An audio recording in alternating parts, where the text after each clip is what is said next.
Respected Chief Guest and Consulate General, Mr. Anurag Bhushan. Respected guest, Mr. Mangesh Dahiwale, who has arrived from India this morning to specially deliver a speech on this special occasion. Respected senior citizens who are present in this auditorium, and my dear friends, a very good morning to all. First of all, I would like to thank all of you for giving me such a wonderful opportunity to speak in front of so many people. Really, it means a lot. I'm really delighted to say that I always love to speak whenever the topic or subject is about Dr. B.R. Ambedkar, because this subject is actually very close to my heart. Dr. B.R. Ambedkar. You know, whenever people talk about Dr. Ambedkar, they always limit him to a leader of the downtrodden people. They always limit him to a leader of the Dalits. Is that he was limited for only this work? Other introductions people have about him. He was the principal architect of the Indian Constitution. Well, that, of course, is the truth. But it would not be confined. And he was more than what people know about him. Even today, after so many years, Dr. Ambedkar is still not fully understood or appreciated by the general masses. What people talk about him as the Masiha of the downtrodden, as the chief architect of the Indian Constitution, is very well the truth. But it would be incomplete to say just that. He was truly a multi-talented personality. He was an intellectual giant. He was an economist by training. He was an anthropologist. He was a sociologist. He was a jurist. And he was the first law minister of India in Nehru's court.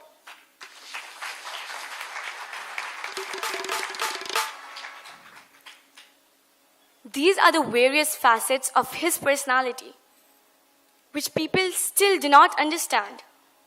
My friends, this is not all. He has done so much more. He has made many contributions in many other areas for the integration of India. With all these dimensions in life, he was a true nationalist at his core. The famous quote, "I am first Indian, and I am Indian in the end, and nothing in between." It belongs to Dr. B.R. Ambedkar, and it does not belong to anybody else. Dr. Babasaheb Ambedkar had before him not only the unprivileged people of the society, but the entire society. Babasaheb always believed in equality. His vision of social change and reclamation of human personality was universal.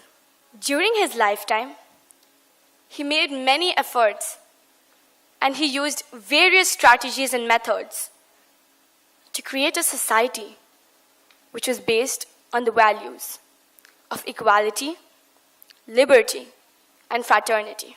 दोस्तों, मैं एक लड़की हूँ, भारत देश की पुत्री हूँ, और एक लड़की होने के नाते डॉक्टर बाबा साहेब अम्बेडकर ने नारी जाति पर किए हुए सारे उपकारों से भली भांति परिचित हूँ और उनके बारे में काफ़ी कुछ पढ़ भी चुकी हूँ।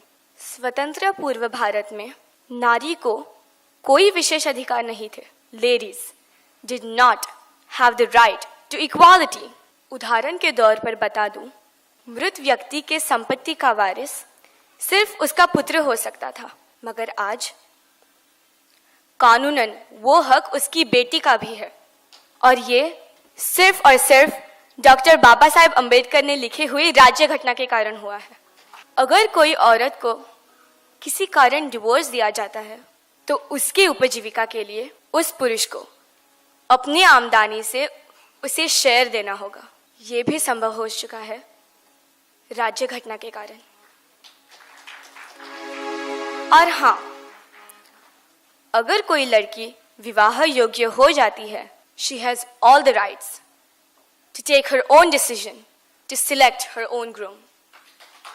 And these provisions are done into the Indian Constitution by Dr. B.R. Ambedkar. Ladies were not allowed to take divorce from husband. उसके साथ ही मर मर के जीना पड़ता था. Yes, you heard me right. But today, the Constitution gives all us ladies the right to decide on this. आज अगर पति अन्यायी हो, तो कोई भी सज्जन महिला उससे मुक्ति पा सकती है, बिल्कुल कानूनन. दोस्तों, ये बाबा साहब ने हम सबको बहाल किया हुआ भारत है, बिल्कुल modern India. By doing all these provisions into the Indian Constitution for all the ladies, irrespective of caste and religion, doctor Baba Saheb Ambedkar ने सारी महिला जाति पर अनन्य साधारण उपकार किया है. I am so lucky to be born in independent India. I cannot imagine the life which my foremothers and my great-grandmothers lived before independence. Thank you, Baba Saheb, for all that you did for India and for all that you have done for the human life. My dear friends, celebrating Dr. Ambedkar's birth anniversary is not something for earning merit points. Just like the blind followers celebrate the birth anniversary of their gurus. This is a big mistake if someone thinks it this way. At least, I am not in the favor of this point, and I'm sure many of you here will agree with me. The real purpose of celebrating today, of celebrating this great occasion, to implement and follow his teachings in our life. In my view, we should cherish these memories. We should cherish the memory of Dr. Baba Saheb Ambedkar, as he has given all of us here a valid philosophy of life. Dr. Ambedkar was not only a man of intellect, but he was also a man of great moral character. He was a liberal-minded leader with the ideas of democracy, freedom of thoughts and expressions. As regards to the philosophy of life, he was a rationalist, secular-minded, and a humanist thinker. Dr. Bhimrao Ambedkar embraced Buddhism to gain the basic human rights and self-respect needed. He was totally against the inequality of human beings, and the ideology of Hinduism is nothing but the construction of caste system. For the reason, although he was born in the Hindu religion, he decided to quit. He decided to embrace Buddhism, and he did it in 1956.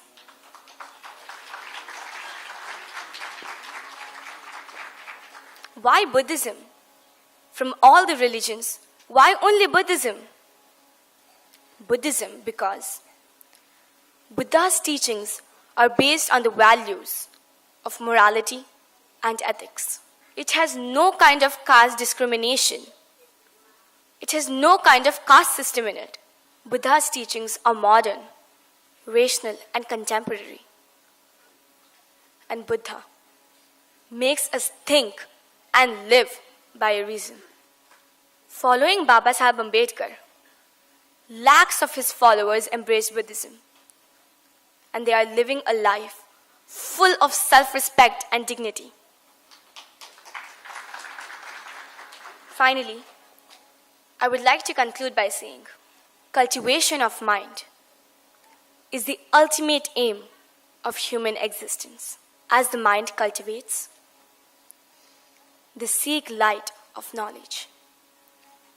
As knowledge comes, they understand Baba Saheb.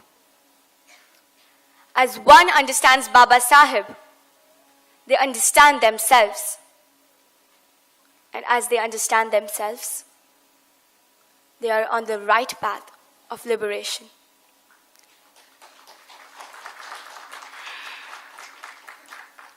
ये कारवा अब रुकने वाला नहीं. बाबा आपका बंदा अब किसी के सामने झुकने वाला नहीं। जय भीम, जय भारत।